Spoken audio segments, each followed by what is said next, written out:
저는 작년에 막내딸까지 시집 보내고 노후를 즐겁게 즐길 고민하는 60대 할머니입니다. 첫 손주가 벌써 유치원을 다니고 있죠. 첫째를 장가 보내는 날 남편과 저는 결혼식을 마치고 집에 와서는 늦둥이 막내를 시집 보내고 나면 고향으로 내려가서 살자고 약속했습니다. 그때쯤이면 아이들 자리도 다 잡았을 거고 무슨 걱정이 있겠느냐고 하면서 말이죠. 그냥 우리 둘이 건강하면 다 된 것 아니겠느냐고 그렇게 웃으면서 약속을 했습니다. 그리고 막내를 시집 보내고 우리 부부는 약속대로 고향으로 내려왔어요. 고향은 정말 많이 달라져 있었죠. 남편과 저는 어린 시절 한 동네에서 자란 국민학교 동창입니다. 그래서 동네 곳곳에 추억이 많이 있었는데 쇠월 앞에 장사 없다고 사라져버린 것들이 많았죠. 저희 집도 그랬습니다. 남편이 살던 곳은 다행스럽게도 남아 있었는데 제가 살던 곳은 이미 없어지고 마트가 들어와 있더군요. 우리는 남편이 어릴 때 살던 집을 수리했습니다. 마당 한쪽에 진짜 조그맣게 밭도 하나 만들어두고 우리 반려견들 둘이 서리 녀석들 신나게 놀 수 있는 공간도 만들고 그렇게 정착 준비를 마쳤습니다. 젊은 시절 남편과 저는 빈손으로 시작해서 아끼고 아껴 모은 돈으로 장사를 시작했죠. 음식 장사가 힘들다고 하잖아요. 그래서 초반에는 많이 헤매기도 했지만 시어머님에게 물려받은 손맛으로 자리를 차차 잡아 2호점, 3호점까지 운영하게 되었습니다. 고향으로 내려가면서 그간 운영했던 가게들을 적당한 사람에게 맡겨두고 내려가면 소일거리를 찾아서 여유롭게 보내는 것을 목표로 삼았답니다. 그렇게 노년은 평화롭고 안락하게 지내게 될 것이라고 예상했었는데 이런 일이 벌어질 것이라고는 조금도 예상하지 못했답니다. 우리 장남이 처음으로 결혼하고 싶은 여자가 있다고 말하면서 집에 데려온 날은 잊을 수가 없어요. 연애는 뒷전이고 오로지 일에만 빠져 산다고 생각했었거든요. 그래서 선자리를 좀 알아봐야 하나 싶어서 몇 번이나 슬쩍 물어봤지만 어물쩍거리면서 대답을 않더라고요. 남편은 만나는 사람이 있어서 그런 것 아니겠냐고 했지만 연애하는 녀석의 얼굴이 아니라서 확신할 수 없었답니다. 그래서 절에 같이 다니는 사람이 선자리를 소개하고 싶다고 했을 때 바로 아들에게 이야기를 꺼냈습니다. 이전에 이야기했을 때는 그럴 시간이 없다고 했으면서 이번에는 세상에 만나는 여자가 있다고 하더라고요. 주말에 등산 동아리 활동을 한다고 다니는데 그곳에서 만난 사람이라고 하더군요. 만난 지는 6개월 정도인데 그냥 사귀는 사이가 아니라 진지하게 결혼까지도 생각 중에 있다고요. 아들은 여자친구가 조금 짠순이 기질이 보이기는 하지만 그래도 재미있고 좋은 사람 같다는 생각이 든다고 했습니다. 저와 남편은 깜짝 놀랐어요. 저희는 어떤 여자든 상관없다고 했죠. 둘이서 서로 좋아하고 배려하고 함께 갈 자신이 있다면 누구라도 상관없다고 말이죠. 그래서 곧 인사시키겠다고 말했을 때는 남편과 제가 더 긴장했답니다. 그리고 일주일 정도 흘렀을까요? 아들이 여자친구를 소개시켜주고 싶다고 연락이 왔습니다. 무슨 한정식집을 예약했다고 나오라고 하더라고요. 우리는 엄청 긴장한 얼굴로 예비 며느리를 만나러 갔습니다. 처음 보는 예비 며느리는 우리처럼 긴장을 하긴 했지만 눈이 반짝이는 것이 엄청 똑부러지게 보였습니다. 왜 맏며느리감이라는 표현 있잖아요. 딱 그런 것 같더라고요. 첫인상부터 저는 마음에 쏙 들었답니다. 어머니, 여기 음식 다 괜찮아요. 특히 잡채가 일품인데 좀 드셔보세요. 오빠가 아버님은 육회를 좋아하신다고 하더라고요. 음식이 나오기 시작하자 접시에 덜어서 저희 앞에 놔주면서 맛있다고 드셔보라고 권하는 것이 얼마나 예뻐 보이던지요. 첫인상이 좋아서 그런가 하는 행동이 다 예뻐 보였습니다. 저만 그런 것이 아니었어요. 남편도 집에 와서도 너무 마음에 든다고 칭찬 일색이었죠. 애가 예의도 바르고 참하더라, 싹싹하니. 저희 가족들은 다들 예비 며느리의 매력에 흠뻑 빠졌답니다. 아들 녀석도 싱글벙글해서는 상견례 자리를 빨리 만들어야겠다고 했죠. 상견례 자리에서 만난 사돈 어른들도 무척이나 사람이 좋아 보이셨어요. 금방 이야기가 잘 통했죠. 결혼 준비는 애들에게 맡기기로 하고 그 자리에서 이야기가 마무리되었답니다. 우리 때와는 다르게 예물이고 예단이고 요즘 애들 사이에서는 간소하게 하는 편이라고 하더라고요. 스몰 웨딩이니 뭐니 하면서 번잡스럽게 크게 결혼식을 하지도 않고 말이죠. 아이들이 그런 이야기를 처음 꺼냈을 때 저희는 그런 부분을 크게 신경 쓰지 않았어요. 그래서 아이들이 좋을 대로 하라고 했죠.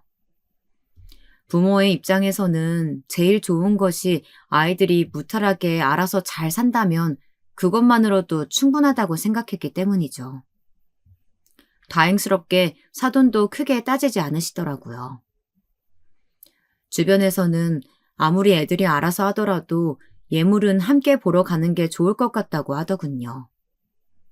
그래서 그날만큼은 저도 함께 갔답니다. 먼저 자식들을 결혼시킨 친구들의 말에 의하면 며느리한테 어지간한 보석 한 세트는 해주는 것이 기본이라고 하더군요. 몇 가지 보석들을 추천까지 받기도 했고요. 아이들이 원하는 것을 해줘야겠다 싶은 생각으로 갔는데 막상 보니까 뭔가 좋은 것으로 해주고 싶더라고요. 며느리에게 혹시 원하는 것이 있냐고 물었는데도 며느리는 무엇이든 좋다고만 했습니다. 그래서 고른 것이 무난하게 다이아몬드였는데요. 디자인도 다양해서 하나를 고르기가 힘들더라고요. 며느리는 한참을 이것도 해보고 저것도 해보며 비교하더니 하나를 결정했습니다. 제가 보기에도 예쁘더군요. 어머님, 너무 예뻐요. 이렇게 예쁜 것까지 해주셔서 감사합니다. 제 팔짱까지 끼면서 기뻐하는 얼굴을 보니 가격이 좀 있기는 해도 기분은 좋았습니다. 소규모로 진행되었다고 하더라도 결혼식 당일은 정말 정신이 없었어요. 기분이 좀 묘하더군요. 도대체 이 녀석은 결혼을 언제 하나 고민할 때도 있었는데 말이죠. 저는 결혼식 내내 아들 내외가 서로 믿고 의지하면서 앞으로의 날들을 보낼 수 있기만 하면 좋겠다는 생각이 들었습니다. 요즘 신혼여행을 간다고 하면 해외로 많이 다녀오는데 우리 아이들은 희한하게도 제주도에 간다고 하더라고요. 의외다 싶었는데 회사에 일이 있어서 길게 자리를 비울 수 있는 여건이 아니라고 했습니다. 저는 그래도 신혼여행인데 섭섭하지 않겠느냐고 물었지만 며느리는 다음에 좋은 곳으로 가면 되지 꼭 멀리 갈 필요 있느냐고 웃기만 했죠. 그런데 신혼여행을 다녀온 아이들이 인사를 하러 왔는데 아들의 얼굴이 좀 이상하더라고요. 화가 난 것 같은데 신혼여행 가서 싸웠나 싶더라고요. 며느리에게 무슨 일이 있었느냐고 살짝 물었는데 새아가는 아무 일도 없었다고 하면서 웃기만 했답니다. 네, 이상하게 아들과는 전혀 다르게 며느리는 멀쩡하더라고요. 그래서 저희도 깊게 묻기 뭐해서 가만히 있기만 했죠. 아들은 무슨 할 말이 있는 듯 보였지만 이내 고개를 저으며 아무 일도 없었다고 했습니다. 저는 의심이 좀 들기도 했지만 아이들이 아니라고 하는데 캐묻기가 뭐해서 그냥 넘어갔죠. 다음날 집으로 돌아가는 순간까지도 둘 사이는 무언가 묘한 기류가 흐르고 있었습니다. 얼마 후 며느리가 신혼집으로 저희를 초대해서 밥을 먹고 싶다고 연락이 왔어요. 저희는 기쁜 마음으로 찾아갔죠. 집은 깔끔하게 정리되어 있었어요. 잡다한 가구들이 많은 것도 아니고 정말 필요한 몇 가지만 있더라고요. 거실이 너무 썰렁하지 않냐? 소파라도 좀 있으면 낫겠구만. 모르는 소리 하지 마요. 요즘 애들은 집에 뭘 많이 안 둔다고 하잖아. 어련히 알아서 잘할까. 남편은 그래도 너무 집이 사람 사는 것 같아 보이지 않는다고 아쉬워했습니다. 사실 벽에 그 흔한 달력도 시계도 없는 것이 뭔가 딱딱한 느낌을 주는 것도 사실이기는 했습니다. 하지만 며느리 취향이 그런가 보다 했죠. 식탁에는 여러 반찬을 정갈하게 준비했더군요. 이걸 다 만들었냐고 물었더니 아무것도 아니라고 하면서 입맛에 맞을지 모르겠다고 웃더라고요. 남편도 깜짝 놀라며 말했어요. 세상에, 이걸 다 혼자 했단 말이냐? 별거 아니에요, 아버님. 요즘 인터넷에 조금만 쳐보면 다 나온답니다, 만드는 법. 그래서 금방 준비했어요. 저희 부부는 흐뭇한 마음으로 저녁을 즐기고 집으로 돌아왔습니다. 아들 부부에게 큰 걱정은 없겠다 안심한 순간이기도 했고요. 그렇게 첫째에 대한 걱정을 덜어둔 채로 시간이 꽤 많이 흘렀어요. 그 사이에 손주들도 태어났고 둘째 아들도 결혼을 앞두고 있었죠. 둘째는 무슨 방랑벽이 있는지 한 곳에 잘 있지 못했습니다. 그래서 결혼도 포기했는데 같은 일을 하는 사람이라고 데리고 와서 깜짝 놀랐지 뭐예요.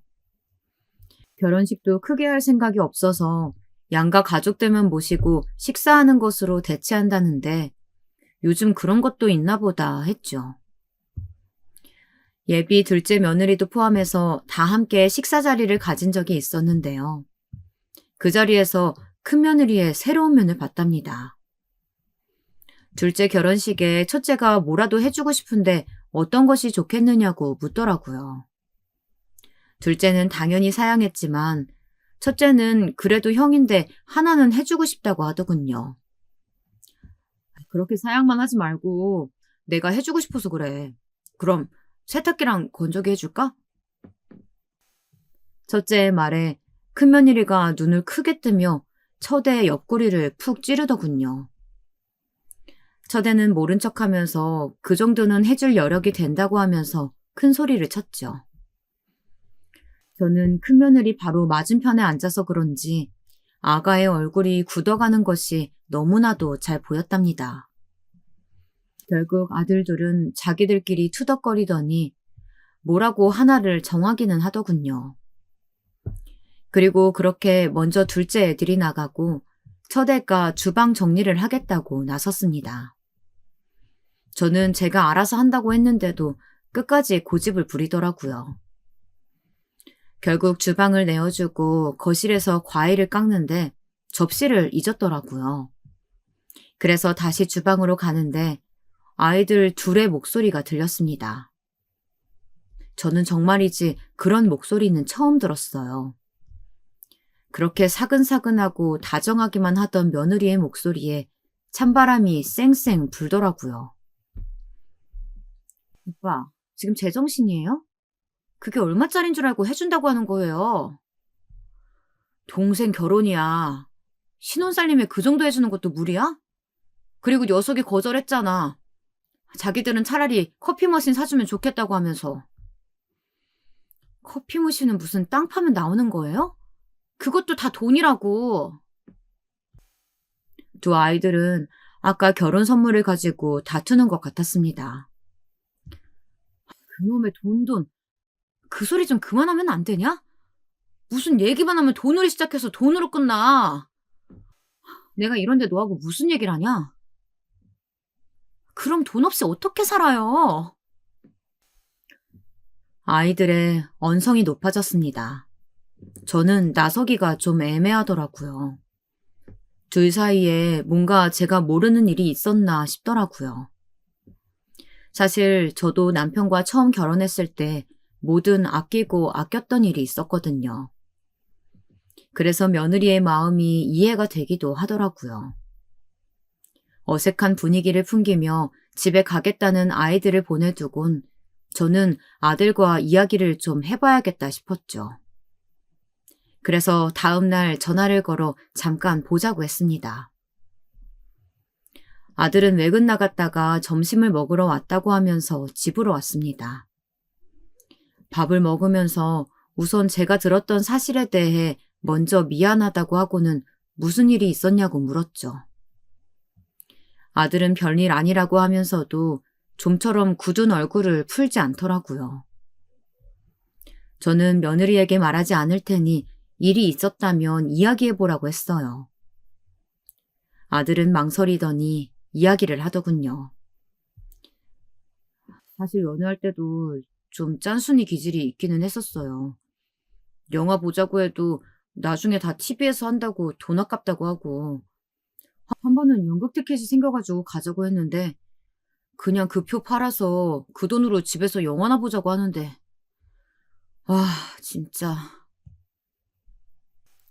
아들이 연애 시절 이야기를 풀어내는데 저는 귀엽기만 했습니다. 그런 돈이 아깝게 느껴질 수도 있다 싶었죠.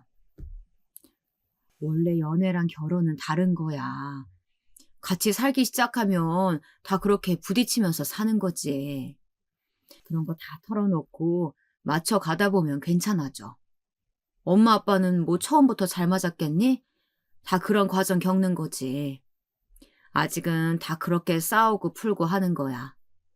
뭐 여기까지 와서 일러주고 그러냐 너는. 저는 결혼 초반에는 그랬던 경험이 있었답니다. 그렇게 어릴 때 동네에서 어울려 다녀 서로 잘 안다고 생각했는데 막상 같이 사는데 안 맞는 것들이 어찌나 많은지.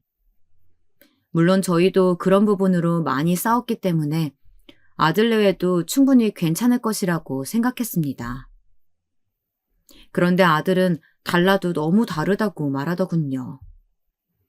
그러면서 하소연하듯이 이야기를 쏟아내기 시작했어요. 엄마, 근데 그래도 이건 진짜 해도 너무하잖아요. 화장실에서 볼일 보고 휴지 쓰는 것까지 간섭한다고요. 휴지도 두 겹으로 되어 있는 거 한 겹씩 나눠서 쓰라고 해요.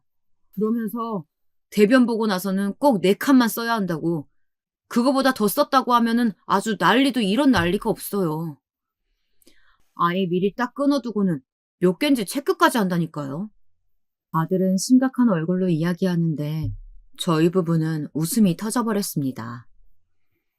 저도 처음에는 빈손으로 시작하다 보니 휴지도 칸수를 정해둔 적이 있었거든요.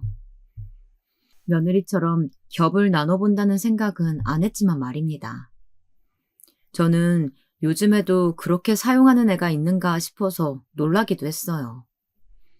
아들은 저희들을 보면서 이게 웃음이 나올 일이냐며 짜증을 내더군요. 저는 그것 말고 뭐가 또 있느냐고 물었습니다. 아들은 연이어서 계속 이야기를 하는데 점점 더 이건 좀 아니지 않나 싶더라고요. 대표적인 것이 물티슈였어요. 아이들을 키우다 보면 물티슈를 많이 사용하게 되는데 그런 물티슈를 한번 사용하고 나면 빨아서 다시 쓴다고 하더라고요. 위생을 생각하면 말도 안 되는 소리였죠. 특히 아이를 키우는 집에서 말이에요. 하지만 며느리는 그렇게 하고 있다니 온몸에 소름이 돋더라고요. 그리고 밤 8시가 되면 집안의 불을 일체 켜지 않았는데 그게 다 전기세를 아끼기 위해서라고 하면서 한숨을 내쉬었습니다. 그런 것은 문제라고 하기에는 좀 아닌 것 같다고 말했는데 아들은 집에 와서도 급히 처리해야 할 일이 있는데 며느리가 워낙 컴퓨터 켜는 것도 잔소리라 매번 그런 문제로 싸움이 된다고 했어요. 문제는 그렇게 화를 내던 며느리도 밤 11시가 넘어서는 뭘 하는지 방을 환하게 밝혀두고는 컴퓨터로 무언가를 정신없이 하고 있다는데 무슨 일인지 아들도 모르고 있었죠. 샤워를 할 때도 물을 받아서 쓰지 물을 틀어놓고 있으면 무슨 하늘이 무너지는 것처럼 다그치는 편이라 점점 숨이 막힌다고 한숨을 내쉬더군요. 듣는 저의 입장에서는 이게 구두쇠인지 아니면 알뜰하게 살림을 사는 것인지 조금은 혼란이 오기 시작했습니다. 그래도 저는 조금 떨떠름했지만 그래도 아이가 아껴서 딴 걸 할 것처럼 보이지는 않아서 아들을 달래주고 집으로 돌아왔답니다. 집에 와서도 아들의 한숨이 귓가에 계속 울리는 것 같았어요. 머릿속이 복잡했죠. 아들이 민감한 것인지 며느리가 도를 넘는 것인지 확신이 들지 않았습니다. 며느리에게 한 소리 하는 것도 영 내키지 않았고요. 그 이후 한동안은 아들에게서 다른 말이 나오지 않았습니다. 저는 정말로 서로 이야기해서 풀었나 보다 했죠. 하지만 그것은 저의 착각이었습니다. 하루는 늦은 밤에 아들 녀석이 전화가 왔더라고요. 손주 녀석이 열이 너무 심하게 올라서 병원을 왔다고 말이에요. 저는 깜짝 놀라 무슨 일이냐고 물었습니다. 얼마 전부터 열이 자꾸 오르고 기침을 심하게 했는데 오늘은 열이 39도를 넘어서 병원에 왔어요, 엄마. 진짜 내가 미치겠다고요. 애가 이렇게 아픈데 병원비 아깝다고 가지도 않고 그냥 집에서 물수건만 해주고 있었다고요. 의사는 자칫하면 폐렴이 될 뻔도 했다는데 진짜 이거 말이 되는 거예요? 저는 충격을 받았습니다. 아무리 그래도 자식이 아프다는데 그렇게 하는 어미가 있다는 게 말이 되나 싶었죠. 저는 무슨 오해가 있는 것 아니냐고 했지만 아들은 펄쩍펄쩍 뛰면서 그걸로 그제부터 싸웠다고 하더라고요. 병원을 데리고 가자는 아들과 별거 아닌 걸로 병원비 쓰지 말자고 하는 며느리 사이에 말이에요. 아들은 입원을 좀 해야 한다는데 저더러 와달라고 하더라고요. 아무래도 자기 몰래 퇴원시킬 것 같다고 하면서 말이죠. 저는 기꺼이 서울로 올라갔어요. 아기가 아프다니 걱정이 되기도 하고 설마 그렇게까지 하겠나 싶으면서도 아들이 너무 확고하게 말하니 확인해봐야겠다는 생각이 들었죠. 병원에 도착하니 입원실에 아기가 링거를 꽂고 누워있더라고요. 그 얇은 팔에 바늘이 꽂혀 있는데 너무 마음이 아팠죠. 얼마 뒤 며느리가 들어와서는 저를 보고 놀란 얼굴을 하면서 어떻게 오셨냐고 했어요. 저는 아프다는 소리를 들었다고 하면서 어쩌다가 이렇게 된 거냐고 물었어요. 며느리는 얼버무리면서 별일 아니라고 하더군요. 의사를 보고 왔는데 집에서 쉬면 좋아진다고 해서 퇴원 수속을 밟고 오겠다고 말했습니다. 저는 폐렴기가 있다고 하던데 무슨 퇴원이냐고 정말 의사 선생님을 만났냐고 물었습니다. 아무리 생각해도 이해가 되지 않았거든요.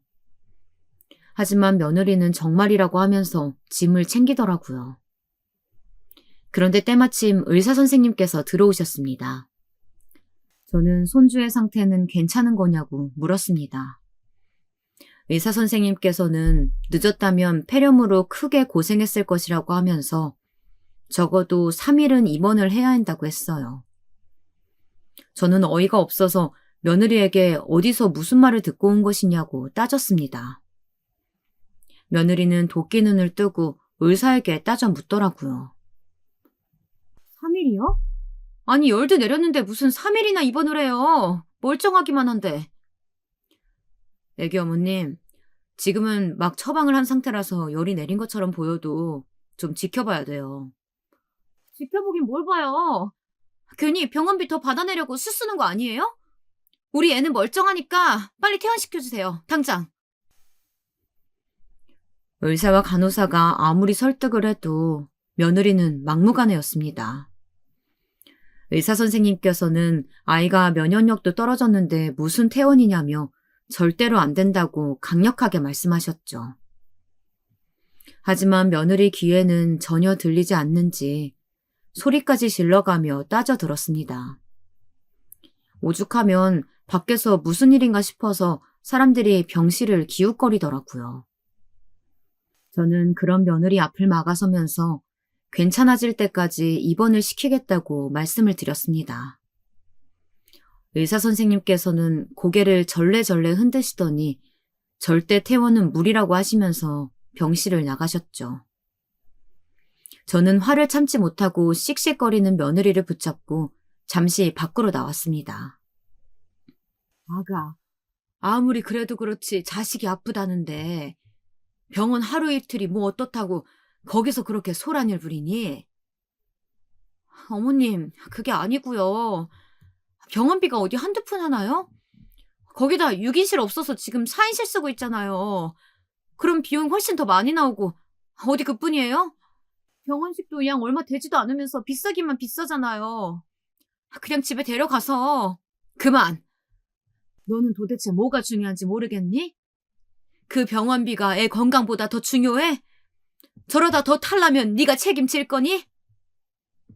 며느리는 끝까지 그럴 리가 없다며 집에 데려가서 씻기고 약 먹이면 금방 좋아진다고 했습니다. 말이 통하지 않는 며느리에게 저는 병원비가 그렇게 걱정이면 내가 낼 테니 그만 좀 하라고 언성을 높였습니다. 그러자 며느리는 입을 꾹 다물고 고개를 숙이더라고요. 저는 아프면 일찍 병원에 데려가란 말도 빼놓지 않았습니다. 괜찮겠지 하고 뒀다가 더 큰일이 될 뻔했다고 말이죠. 며느리는 알겠다고 대답을 하기는 했지만 보는 제 입장에서는 찜찜하기만 했습니다. 사흘 뒤 병원에서는 퇴원해도 된다고 하면서 몇 가지 집에서 주의해야 할 사항들을 알려주었습니다. 며느리는 제가 퇴원 수속을 하고 병원을 나설 때까지도 병원에서 괜히 돈을 더 받으려고 입원을 연장시켰다고 툴툴거리더군요. 저는 며느리에게 했던 충고가 아무런 소용이 없었구나 싶어 한숨이 나왔습니다. 그날 이후로 저는 큰아들 내외를 좀 더 주의 깊게 지켜보았어요. 사람이라는 것이 어디 하루아침에 바뀔 수 있나요? 그러던 어느 날 아들이 갑자기 고향으로 내려가 있던 저희를 찾아왔습니다. 갑자기 찾아온 아들은 화가 머리 끝까지 나서는 씩씩대고 있었죠. 갑자기 무슨 일이라고 묻는 저희에게 아들은 이번에야말로 부끄러워서 얼굴을 들고 다닐 수 없다고 화를 내었어요. 그러더니 최근에 며느리가 어린이집 엄마들과 사이가 나빠진 것 같다고 한동안 집에서 계속 짜증을 냈다고 했습니다. 아들은 무슨 이유인지 물었지만 며느리는 전혀 짚이는 부분이 아무것도 없다고 했죠. 아들은 엄마들 사이에서 겉돌다가 아이들에게까지 그 영향이 미칠까 걱정을 하고 있었다고 해요. 그러다 아주 우연한 기회로 그 이유를 알게 되었다고 했습니다.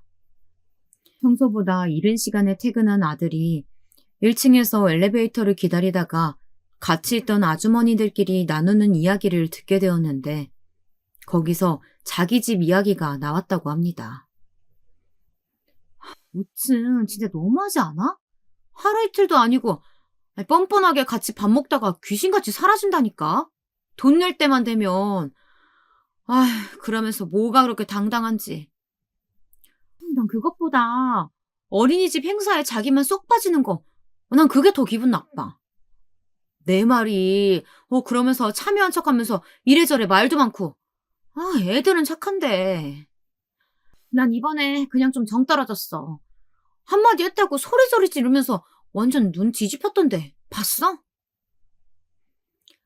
아들은 엄마들끼리 그런 문제가 있는 것은 둘째치고 동네방네 소리를 지르면서 엄마들이랑 싸운 것이 너무 부끄러웠다고 합니다. 며느리는 엄마들을 양아치 취급하면서 비꼬는 바람에 더 일이 커진 것도 한몫했다고 해요. 아들은 전말을 다 알고 나니 부끄러워서 도망칠 수밖에 없었다고 했습니다. 돈귀신 붙었다고 수군거려요. 어린이집 행사에 돈 한 푼 보태는 일 없고 자기들끼리 모아서 뭘 하려고 하면 이름만 슬쩍 올려놨으면서 유세는 다 떤다고 정작 하는 것도 하나 없이. 그런 엄마 밑에서 애들이 뭘 배우겠냐고 하는데 제가 진짜 얼굴을 못 들고 다니겠어요. 이래도 참아요? 저는 흥분한 아들을 달래면서 며느리와 이 문제에 대해 이야기해 본 적이 있냐고 물었습니다. 아들은 몇 번이고 말을 했지만 들은 척도 하지 않는다고 했습니다. 저는 혹시 이번 일로 애들이 또래들과 노는데 문제가 생긴 것은 아닌지 물었습니다. 아들은 안 그래도 놀이터에 가면 친구들이 잘 놀아주지 않는다고 울상인데 이런 일 때문에 아니냐고 한숨이었죠. 하지만 더 큰 문제는 따로 있었습니다. 아들은 알뜰하게 아끼는 것처럼 보여도 결국에는 자신을 위해서만 돈을 쓰고 있다고 하면서 얼마 전 우연하게 본 이야기를 했습니다. 바이어들 선물을 구입하기 위해서 맡겨둔 물건을 찾으러 갔다가 직접 봤다고 하더군요. 저는 깜짝 놀랐습니다. 아끼고 아낀 돈으로 며느리가 산 것이 고작 비싼 향수라니. 앞뒤 말이 맞지 않는다고 여겼죠. 아들 역시 그런 점이 자신을 더 화나게 한다고 했어요. 저는 며느리에게 전화를 걸어 서울 갈 일이 있어 올라가는데 잠깐 집에 들려도 되겠느냐고 물었습니다. 며느리는 잠시 뜸을 들이더니 알겠다고 하더군요. 저는 밭에서 가꾼 것들을 조금 챙겨서 올라갔어요. 아이들이 둘이나 있는 집임에도 불구하고 여전히 집은 휑했습니다. 거실 구석에는 아이들이 가지고 노는 장난감 몇 개와 두세 권의 책이 있었죠. 며느리는 아이들은 아직 유치원과 어린이집에서 돌아오지 않았다고 하면서 갑자기 서울은 무슨 일이냐고 물었습니다. 건물에 관련되어 문제가 좀 생겨 확인차 올라왔다고 한 저는 어린이집 엄마들과의 이야기를 들었다고 했습니다. 며느리는 금세 불만스러운 표정으로 삐죽거렸죠. 아무것도 아닌 일로 오빠도 참. 그걸 어머님한테까지 이야기하다니 진짜 걱정도 사서 한다니까요. 그 엄마들이랑은 평생 볼 사이도 아닌데 뭐하러 분위기 맞추겠어요. 모여서 뒷담 하나 까는 못된 아줌마들 손절하면 그만이에요. 너는 말을 해도 어떻게 그게 아무 일도 아니래. 엄마들끼리 어색하면 애들한테도 영향이 갈 텐데 벌써 애들이 겉돌고 있다며. 놀이터에서 친구들이 잘 안 놀아주려고 한다며. 걱정스러운 제 목소리에도 며느리의 반응은 한결같았습니다. 아니, 오히려 당당했어요. 오빠가 그래요?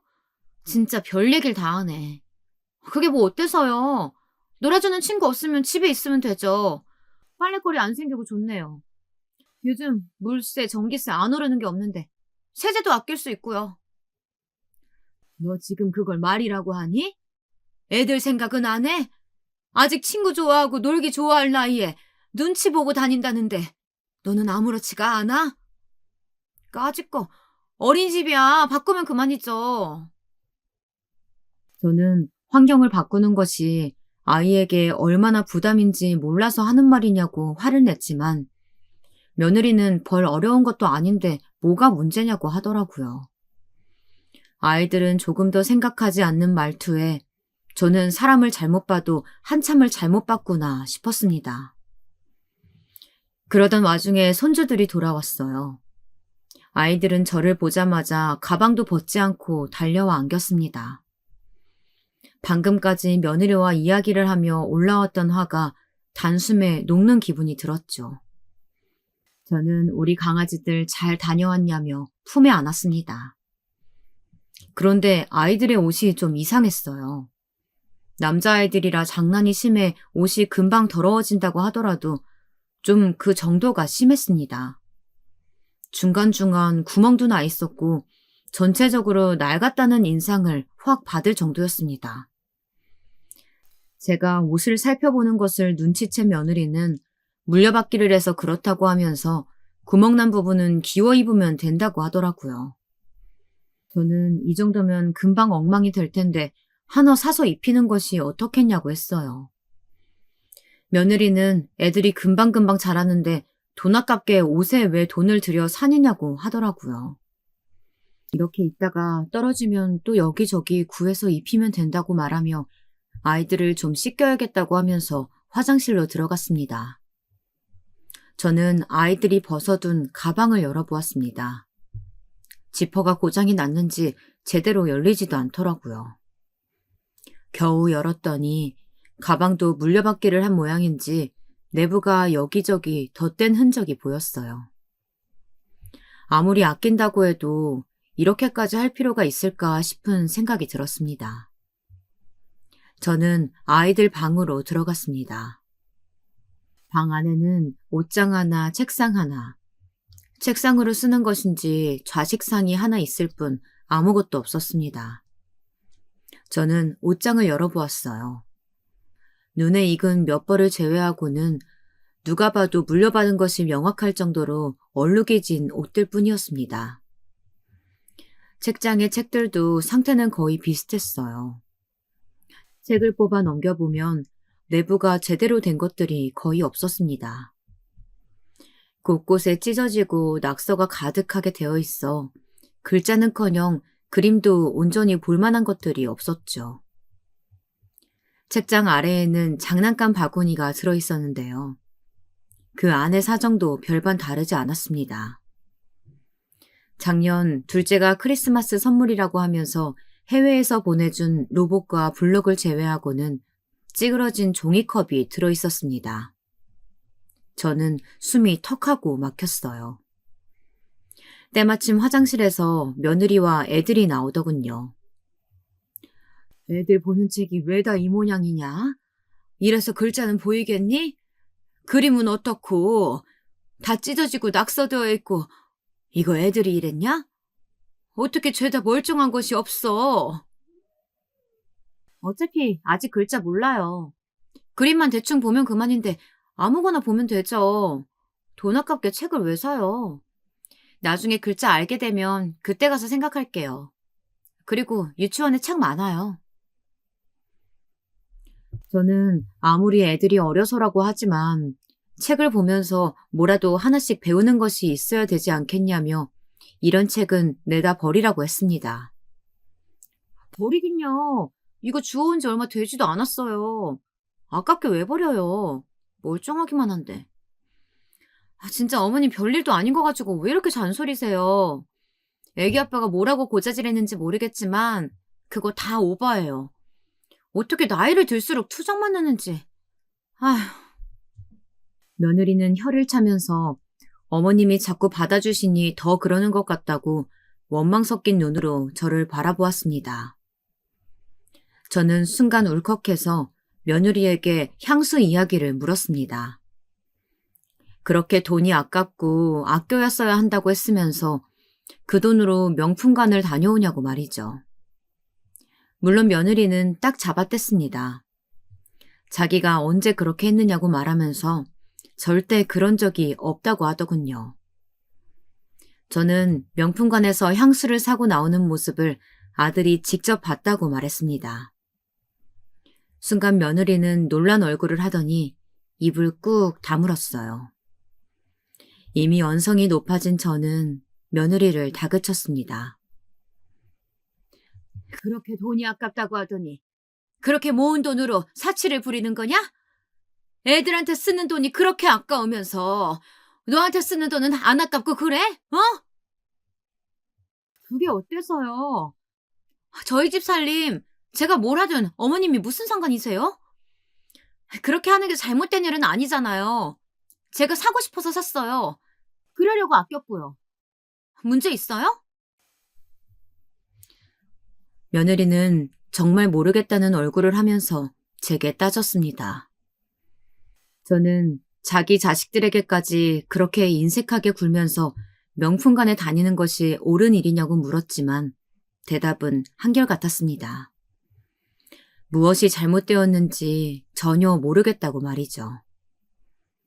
한술 더 떠서 왜 제가 자기 집의 일에 간섭을 하는지 기분이 나쁘다고까지 했습니다. 며느리와의 대화는 계속 제자리였습니다. 그렇게 저는 큰 소득도 없이 집으로 내려와야만 했습니다. 저는 이런 제 마음을 막내에게 털어놓았어요. 요즘 사람들은 어떻게 생각하는지 궁금하기도 했거든요. 막내는 진절머리가 난다는 듯이 온몸을 흔들고는 제게 포기해야 할 것이라고 하더군요. 엄마, 내가 말 안 하려고 했는데 언니 좀 심해. 그거 병이야, 병. 이번에 결혼할 때 첫째 언니 진짜 너무하더라고. 내가 뭘 바란 건 아니지만 그래도 5만 원 봉투는 너무하지 않아? 결혼하는데 보태라고 하면서. 저는 처음 듣는 이야기에 깜짝 놀랐습니다. 막내는 시아버님 혼자 계시다고 시댁에 들어가서 살기로 했었거든요. 사돈께서 아무것도 필요 없이 신혼방만 꾸며서 들어오라고 하셔서 정말 신혼살림 하나 없이 침대, 옷장, 화장대 딱 이것만 해서 갔었어요. 그래서 아들 둘이서 여동생 결혼하는데 해줄 게 없다고 하면서 신혼여행이라도 잘 다녀오라고 돈으로 줬다고 들었는데 이게 뭔가 싶었죠. 막내는 신혼여행 비용을 준다고 하더니 그것도 다 둘째 언니가 챙겨줬다고 말하며 첫째는 5만 원이 든 봉투를 준 것이 끝이라고 하더군요. 둘째 언니가 그러던데 신혼여행 들어가는 비용 딱 절반씩 내기로 이야기했는데 날짜가 되도록 소식이 없어서 급한 마음에 언니가 다 한 거래. 근데 나중에 그 이야기를 했더니 깜빡했다고 하면서 이미 지난 거 어떻게 하겠냐고 하면서 입을 싹 닫았다는 거야. 진짜 너무하지 않아? 둘째는 돈이 아까운 것은 아니었지만 첫째의 행동에 마음이 많이 상했다고 하더라고요. 그래서 막내가 신혼여행을 다녀와서 둘째 언니 선물만 챙겨왔는데 그걸로 한 소리 듣기도 했었다고 합니다. 동서와 친하게 지내는 것은 알고 있었지만 너무한 것 아니냐고 따지는데 막내가 어이가 없어서 자기도 솔직하게 신혼여행을 준비해준 것이 고마워서 선물을 샀다고 말했지요. 저대는 그렇게 따지면 자신도 잘 다녀오라고 돈을 들이지 않았냐고 하는데 막내가 거기에서 금액까지 이야기하기엔 너무 쪼잔해 보이는 것 같아 그냥 대꾸도 하지 않았다고 했습니다. 저는 왜 말을 안 했냐고 했더니 막내가 뭐라고 하면서 이야기를 하냐고 그래봤자 시어머니인 제가 나서서 뭘 할 수 있겠느냐고 하더군요. 그 말을 듣고 보니 그렇기도 하구나 싶었어요. 막내는 첫째 언니가 정말 문제가 있다고 하면서 이러다 오빠 못 산다고 하면 어떻게 할 거냐고 한숨을 내쉬었습니다. 저는 설마라고 생각하면서도 충분히 그럴 수 있겠다 싶었죠. 아니나 다를까 아들은 제게 이혼을 하고 싶다고 말했습니다. 심지어 각방을 쓴 지도 오래되었다고 하더라고요. 집에 들어가지 않은 날이 더 많다고 하면서 이대로 가는 것보다는 이혼을 하는 것이 더 낫다고 하더군요. 저는 아들에게 우선은 생각을 좀 해보자고 했습니다. 이전 같았으면 말렸을지도 모르겠어요. 하지만 지금은 전혀 그런 생각이 들지 않더군요. 남편에게도 사정을 이야기하고 아들의 의사를 진지하게 생각해야 할 때가 아닌가 싶다고 말했습니다. 그렇게 저희 집안 공기는 점점 무거워지고 있었습니다. 시간이 흘러 어느새 겨울이 되었죠. 올겨울은 유난히도 난방비가 온 나라를 시끌시끌하게 하더라고요. 고향에 내려온 저희 집도 난방비에 놀라기는 마찬가지였습니다. 막내딸이 인터넷에서 난방비를 아끼는 방법을 찾아 몇 가지 알려주더라고요. 생각보다 유용했어요. 그 와중에 문득 첫째 아들 내외는 괜찮을까 걱정이 되었죠. 돈이란 단어를 입에 달고 사는 며느리가 어떻게 하고 있으려나 걱정이 되었답니다. 또 싸운 것은 아닐까 하면서 말이죠. 그래서 서울 갈 일이 생겼기에 아들 집에 하루 자고 가도 되겠느냐고 물었어요. 며느리는 불편하다는 티를 팍팍 내면서 괜찮다고 하더군요. 저는 모르는 척을 하고는 약속된 날에 서울로 향했죠. 그날은 평소보다 엄청 추운 날이었어요. TV며 라디오며 연일 최저 기온이라고 떠들어대고 있을 정도였죠. 신발을 벗고 안으로 들어갔는데 발바닥이 닿자마자 깜짝 놀랄 정도로 바닥이 차갑더라고요. 보일러를 보니 희망 실내 온도를 19도로 맞춰두고 있었어요. 저는 어이가 없어서 며느리를 바라보며 이게 뭐냐고 물었죠. 외부랑 내부 온도 차이 많이 나면 오히려 건강에 좋지 않다고 하잖아요. 그래도 어머니 오신다고 좀 높였는데 많이 추우세요? 그럼 슬리퍼라도 신으시던가요.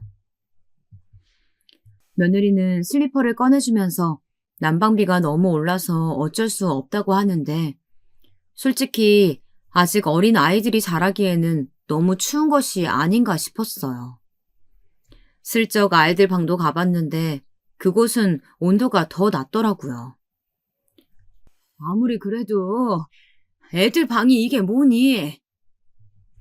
어차피 거실에서 하루 종일 있는데 뭐하러요. 잘 때나 방에 들어가죠. 며느리는 별것 아니라는 목소리로 말했어요.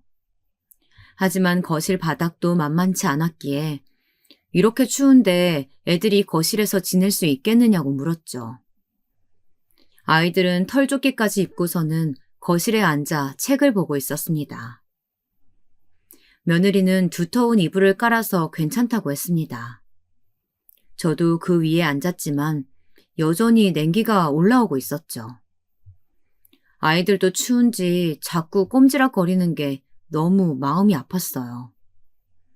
저는 아이들 발을 만져주었습니다. 아이들이 할머니 손이 따뜻해서 너무 좋다고 하더라고요. 저는 속상한 마음에 아이들에게 춥지 않냐고 물었죠. 아이들은 며느리가 있는 주방을 흘겨보면서 솔직하게 대답하면 엄마가 화를 내니까 말할 수 없다고 하더라고요.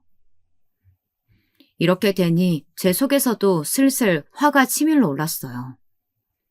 저는 벌떡 일어나 보일러 온도를 높였죠. 곧 보일러 돌아가는 소리가 나기 시작하자 며느리가 주방에서 나오더군요. 누구야? 누가 보일러 올렸어? 내가 그랬다. 애들 춥다고 바들바들 떠는데 그럼 그대로 두니?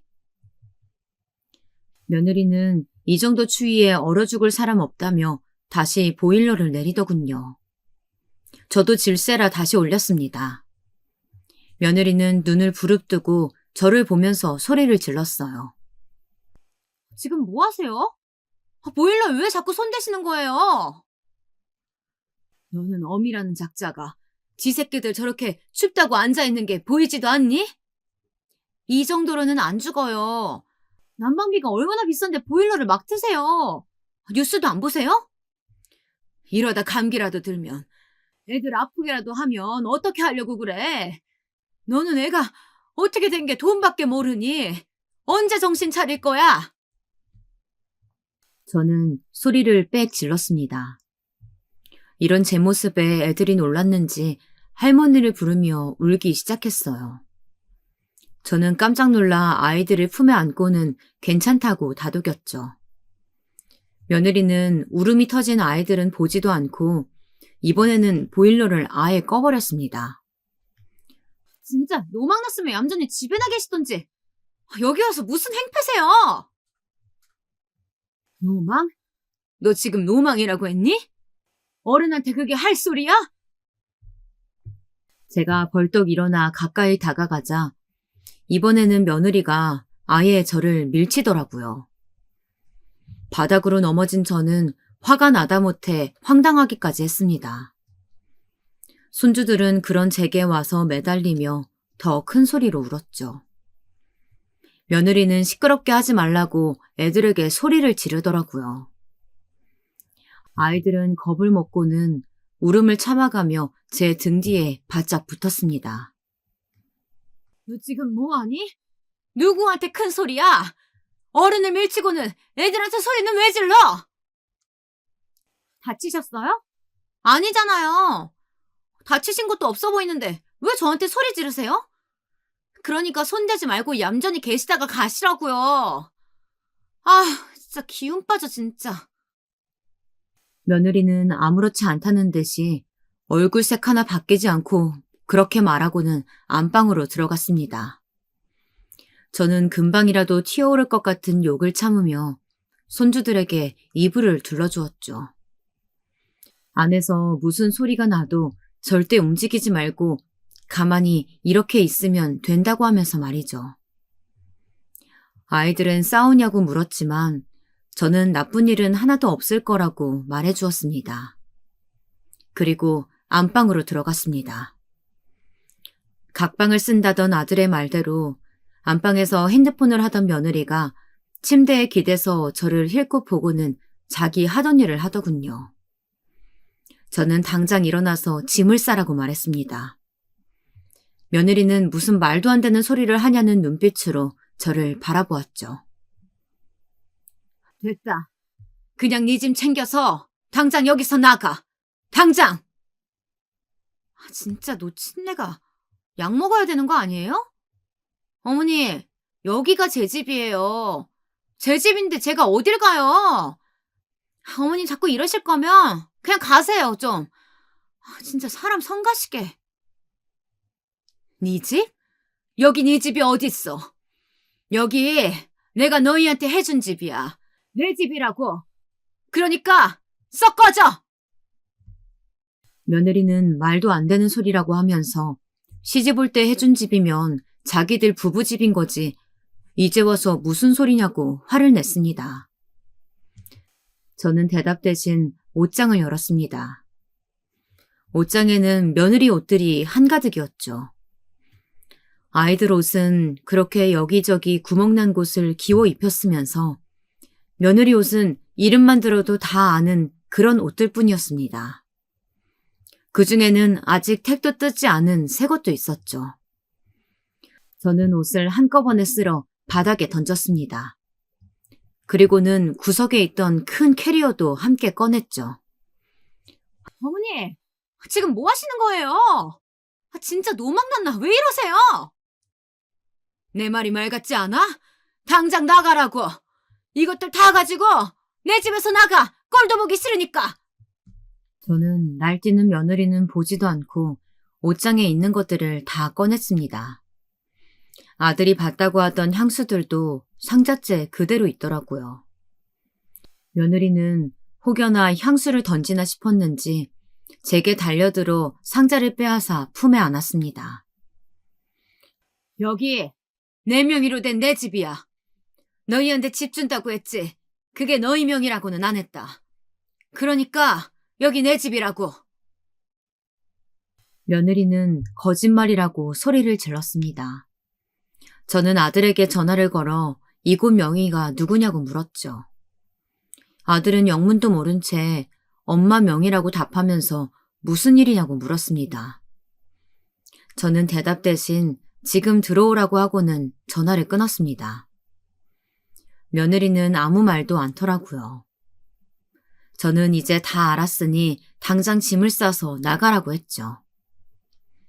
꼼짝도 않는 며느리를 대신해서 저는 캐리어에 옷을 쑤셔넣기 시작했습니다. 그러자 며느리가 갑자기 제 다리를 붙들고 늘어져서는 잘못했다고 앞으로는 시키는 대로 하겠다고 하면서 싹싹 빌기 시작했습니다. 어머니 제가 잘못했어요. 제가 정신이 나갔었나 봐요. 어머니 진짜 딱 한 번만 용서해 주세요. 다시는 안 그럴게요. 저는 모질게 뿌리치면서 더 큰 소리 나기 전에 당장 나가라고 했어요. 며느리는 죽어도 못 나간다고 버티더군요. 저는 그런 며느리를 뒤로하고 가방을 챙겨 밖으로 나갔습니다. 며느리가 안 된다고 못 나간다고 난리였지만 저는 단호했죠. 곧 아들이 들어왔습니다. 저는 당장 며느리를 끌어내라고 했습니다. 아들은 이게 다 무슨 일이냐고 물었지만 저는 당장 친정에 데려다주고 오라고 했죠. 아들은 눈물범벅이 된 아이들을 보더니 며느리를 끌고 나갔습니다. 그제야 집이 조용해졌어요. 고요해진 집에는 보일러 돌아가는 소리만이 울리고 있었죠. 한참이 지나서야 아들이 돌아왔습니다. 그 사이 저는 칭얼거리던 애들을 따뜻하게 데운 방에 눕혀 재웠어요. 엄마, 이게 다 무슨 소리예요? 이혼이라니요. 저는 낮에 일을 말했습니다.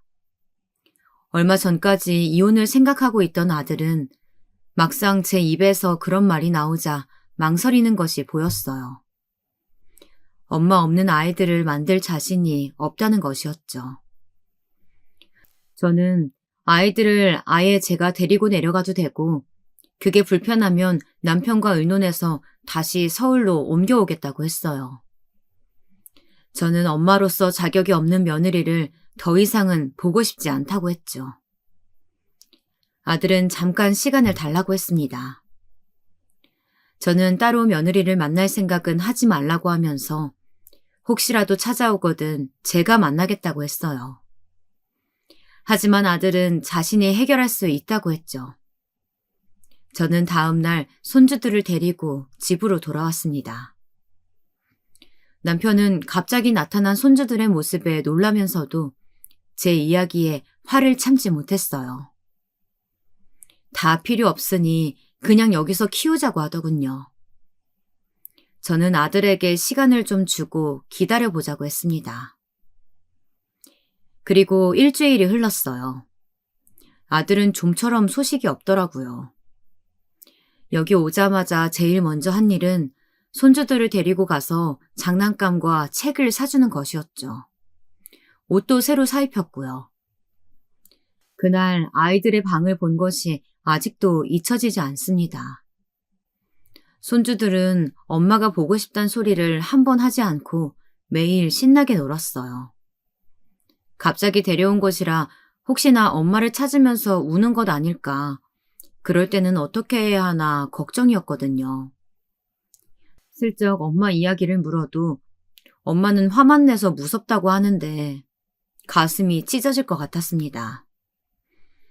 아들에게 정리 중에 있다는 짤막한 문자를 받고 모든 것이 정리되면 어떻게 해야 할지 진지하게 이야기를 해봐야겠다 싶었어요. 그러던 중이었습니다. 갑자기 며느리가 찾아왔어요. 어머니, 진짜 제가 잘못했어요. 다시는 안 그럴 테니까 딱 한 번만 용서해 주세요. 진짜 잘못했어요. 며느리는 마당에서부터 싹싹 빌면서 용서를 해달라고 했어요. 저는 급하게 아이들을 안으로 들여보냈죠. 아이들 소리가 들리자 며느리는 더 크게 소리를 지르면서 용서해달라고 빌더라고요. 저는 지금 이러는 것이 잘못을 비는 것인지 아이들을 가지고 제게 위협을 하는 것인지 구분이 되질 않았습니다. 제 귀에는 마치 아이들 들으라고 외치는 것 같았거든요. 진짜 네가 잘못했다고 생각하니? 그럼요. 잘못했어요. 무조건 다 제가 잘못했어요. 며느리는 잘못했다고 하면서도 자신의 잘못에 대해서는 한마디도 하지 않았어요. 저는 다 필요 없으니 하루라도 빨리 이혼 서류 제출하고 양육권이든 친권이든 모든 것을 바라지 말라고 했죠. 제가 고집스럽게 나가자 며느리도 돌변해서 동네가 떠나가라 외치더라고요. 돈 좀 있다고 이렇게 업신여겨도 되는 거예요? 잘못했다고도 하는데 기어코 자식을 이혼시키고, 그럼 당신 자식은 멀쩡하게 살 수 있을 것 같아? 내가 없는데? 당신 아들 나 아니면 아무것도 아니야, 알아? 남편은 지금 며느리가 무슨 말을 하는 거냐면서 금방이라도 뛰쳐나가 머리채를 잡을 기세였죠. 저는 며느리에게 세상 사람들 다 들으라는 식으로 그렇게 해도 변하는 것은 아무것도 없을 것이라고 단호하게 말했어요. 동네 사람들에게 욕을 먹더라도 절대 너희 부부는 이혼시키겠다고 못을 박았답니다. 자꾸 소란을 피우면 경찰을 부르겠다고까지 했죠. 며느리는 사람들 보이는 낌새가 보이자 더 난리를 치며 마당에 드러누웠어요. 저는 눈 하나 깜짝하지 않았습니다. 그렇게 1시간이 흘렀을까요? 더 이상은 안 되겠는지 며느리는 마당에 있는 장독대를 돌로 찍어대더니 그 길로 도망치듯 나가버렸습니다.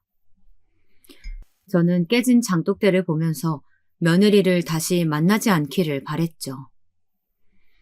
그날 오후 저는 며느리가 찾아온 일을 아들에게 전했어요.